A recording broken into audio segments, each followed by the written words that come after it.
এই গরমে নিজেকে কিভাবে অ্যাক্টিভ রেখে সংসারের সকল কাজকর্ম করে যাচ্ছি।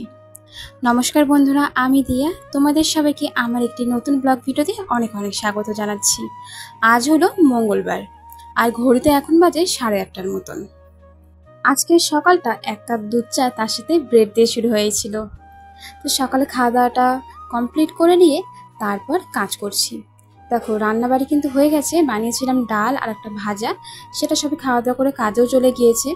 আর কাজে যাওয়ার পরে জানোই তো আমার আবার কাজ শুরু হয়।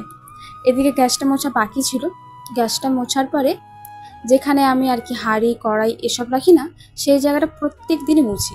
রান্না করার পর ওই জায়গাটা একটু কেমন জানি নোংরা নোংরা মনে হয়, সেই কারণে আর কি। তারপরে দেখলাম ঘরে দুটো পাট শাক আছে, তো দুটো পাট শাক দিয়ে ভাজা করে আর কি হবে, তাই ভাবলাম এই দুটো ভাজা করার বদলে যে সকালবেলা ছোলার ডাল বানিয়েছিলাম সেই ছোলার ডালই দিয়ে দিই। আর একটু সম্বার না দিলে খেতে তেমন একটা ভালো লাগে না। আর পাতাগুলো একদম ছোট ছোট ছিল, সেই কারণে আর কি আলাদা করে ছিঁড়ে দিইনি, গোটা গোটাই দিয়েছিলাম। খেতে বেশ ভালো লাগছিল। তো খাওয়া দাওয়া করেই এরপর ঘরে এসেছি। তো বাসি ঘর ঝাড় দেওয়া, ঘর মোছা সব তো সকালেই হয়েছে, কিন্তু এখন আরও একবার ঘরটা ঝাড়ু দিয়ে নিব, তাহলে বিকেল পর্যন্ত ঘরে আর কোনো কাজ করা থাকবে না, সবই হয়ে যাবে। ডাস্টিংয়ের কাজগুলো জানো তো এখন আর করছি না, ভাবছি বিকেলের দিকে যদি সময় পাই তখনই করে নেব। এখন না ঘরে প্রচুর গরম লাগছে, আর আমাদের ঘরে টিন দেওয়া আর কি ওপরে, এই টিন দেওয়ার কারণেই প্রচুর গরম।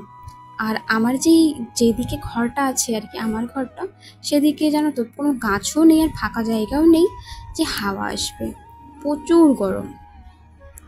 স্ট্যান্ড ফ্যানটা দেখতে পারছো, সেটা চালালেও একদম গরম হাওয়া আসছে। তা যাই হোক, গরম দিনে তো গরম পড়বে, সেটাই স্বাভাবিক। ঘরটা মুছে নিলাম, আর চোখের নিচটা জানো ভালো করে আজকে পরিষ্কার করে নিয়েছি, কারণ বিছানার নিচে দেখছি কি অনেকটা পিঁপড়ে, তারপর আরশোলা কি জানি হয়ে যাচ্ছে। ওই বৃষ্টি হচ্ছে, আর চারপাশ দিয়ে যেহেতু আমাদের বাড়ির ড্রেন রয়েছে, সেই কারণে আর কি। তাই সব কিছু একদম ভালো করে ফাঁকা করে নিয়ে পরিষ্কার করে নিলাম। সকালে খাওয়া দাওয়া করার পর প্রত্যেক দিনই আমার একই রকম হয়, এক ঝুড়ি বাসন হয়ে যায়। তাই আগে ঘরের কাজগুলো করে ওই বাসনগুলো ধুতে আসি, না হলে হয় কি অনেকটাই দেরি হয়ে যায়, ঘরের কাজগুলো বাদ পড়ে যায়। তো এখন তো মোটামুটি কাজ কমপ্লিট, আর আমার হাজবেন্ড আসবে আবার দুপুর 2টার দিকে খেতে, তার আগে ঘরের সব কাজ হয়েই যাবে।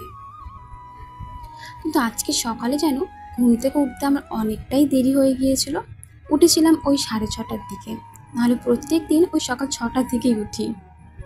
আমার যে সকল প্রিয় বন্ধুরা এখনও পর্যন্ত আমার ভিডিওর সাথে জুড়ে রয়েছে, একটি লাইক করে দিও আর কমেন্ট করে জানিও আমার ভিডিওগুলো তোমাদের কেমন লাগে।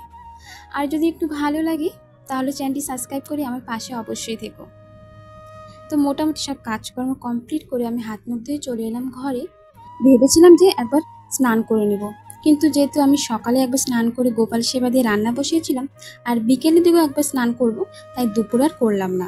কারণ দেখো দিনে 3বার স্নান করার পর যদি শরীরটা খারাপ হয়ে যায়, সেই কারণেই আর কি।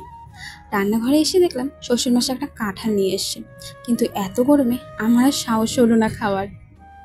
চলে এলাম আবার ঘরে ওই মিনিকে দেখার জন্য, কি যে করছে কে জানে।